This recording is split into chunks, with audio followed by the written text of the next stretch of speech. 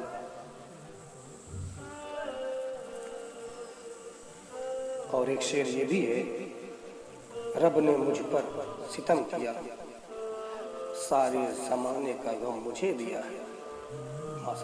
یہ کہنا رب نے مجھ پر ظلم کیا، ستم کیا، اللہ تعالیٰ کو ظالم کہنا، یہ صریح واضح کفر ہے، کوئی شک نہیں۔ اور ایک شعر، میری نگاہ میں کیا بن کے آپ رہتے ہیں، خدا قسم خدا کی، خدا بن کے آپ رہتے ہیں، معاذ اللہ۔ اس شعر میں مخلوق کو، اپنے محبوب کو خدا کہہ دیا، جو کہ صریح کفر ہے، کوئی اس میں شک اور گنجائش ہے ہی نہیں کہ اس میں کفر نہ ہو۔ اب آگے دیکھیں، اب آگے جو انجام دیکھا جائے گا، خدا تراش لیا اور بندگی بھی کر لی، معاذ اللہ۔ اس میں دو کفر ہیں، ایک یہ کہ خدا تراش لیا اور بندگی بھی کر لی۔ میرے دوستوں اور بھائیوں، کیا کیا اب بھی آپ ان بےہودہ گانوں کو سنیں گے؟ میں سمجھتا ہوں بہت سے ایسے شعر ہیں کہ میں بیان نہیں کر پا رہا ہوں۔ افسوس ہوتا ہے اپنے مسلمان بھائیوں پر جو ایسے بےہودہ کفری گانے سن کے اور اپنا ایمان جو کھو بیٹھتے ہیں۔ تو میں اپنے دوستوں سے گزارش کروں گا، اپنے بھائیوں سے جو بھی اس کلپ کو سن رہے ہوں، ان سے کہوں گا کہ خدا را مت کریے، چھوڑ دیجیے یہ گانے بجانے اور پہچانیے، نعت پاک سنیے، حضور صلی اللہ علیہ وسلم کا عشق آپ کے دل میں بڑھے گا، درود پاک پڑھیے، آپ کا دل منور ہوگا۔ بس میں آخری شعر کے ساتھ آپ سے رخصت ہوں گا۔ جاگنا ہے جاگ لو افلاک کے سائے تلے، حشر تک سوتے رہو گے خاک کے سائے تلے۔ اللہ تعالیٰ ہمیں تمام برائیوں سے بچائے اور دوسروں کو برائی سے روکنے اور نیکی کا حکم دینے کی توفیق عطا فرمائے، آمین ثم آمین۔ السلام علیکم ورحمۃ اللہ تعالی وبرکاتہ۔ مسلک اعلیٰ حضرت زندہ باد، زندہ باد، زندہ باد۔